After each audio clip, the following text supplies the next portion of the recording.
Anne Garrido, author of Rules of Engagement, 8 Christian Habits for Being Good and Doing Good Online, joins us today on The Gist. Anne, thank you so much for being with us. Oh my gosh, thanks so much for having me.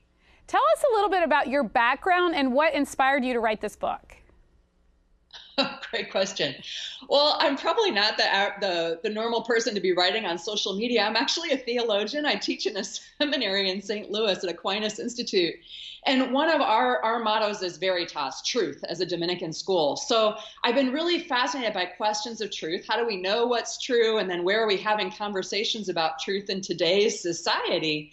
And when I wrote a little bit about kind of a theology of truth and how do we preach about truth. But I got more and more interested because I realized that so many of the conversations we're trying to have around truth are happening on social media.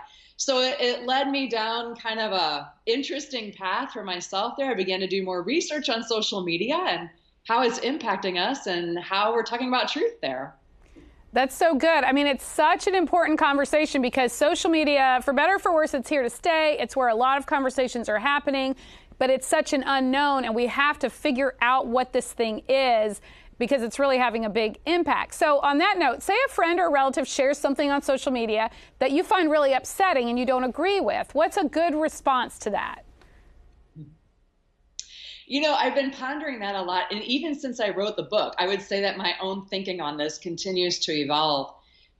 I remain somewhat hopeful that maybe we could engage on some conversations on social media itself, but I'm beginning to recognize more and more that the platforms and the algorithms that run them are probably just don't have the heft that's needed to be able to hold the weight of some of the conversations that we really need to be able to have as a society. And so I'm thinking that rather than replying in the thread itself, probably the most effective thing, if you have the capacity, is just to call the other person on the phone and be like, wow, this just seems so different than the picture that I had of you. Tell me a little bit more about, like, why is this issue really important to you? Or tell me about what you're concerned about here. Or what are you afraid would happen if it went this way?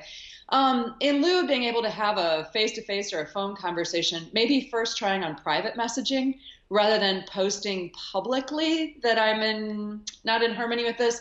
Because whenever a person's taken a stance on something public and the conversation moves publicly, people tend to move more into spaces of defensiveness than openness to receiving more information. So sometimes I'm thinking that these really hard conversations are probably better not had on social media itself. Yeah, I love that. If this were a written thing that I was reading right now, I would highlight what you just said. It's like that attitude of the approach to the conversation of, like, do I really want to hear what you have to say, where you're coming from, or am I really doing this because I need to set you straight on something? So I've taken breaks from social media.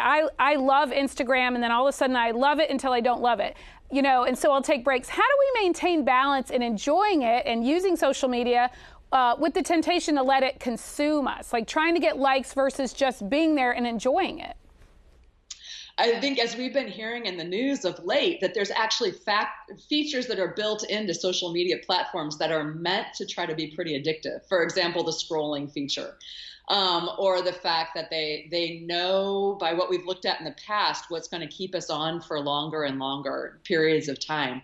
And so part of it is really becoming, I think, more and more aware of what are some of the tactics that a platform might have for keeping me online, and then becoming increasingly more intentional internally around what's my purpose for why am I up there in the first place?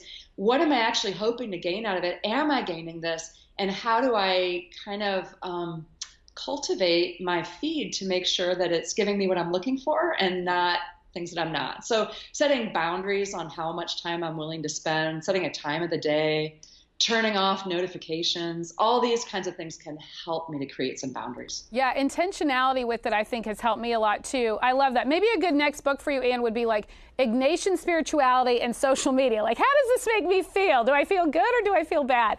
Yeah, there's a lot of negative, but there's also a lot of good about it. So let's talk about how social media can be so great. It's become a tool for evangelization it's so positive in that regard.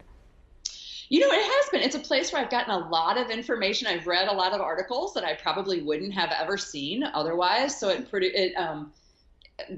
broadens my perspective in so many different ways. I would also say in that kind of, we mentioned the Jesuits, that line at least that's attributed to Francis, preach the gospel at all times, when necessary, use words.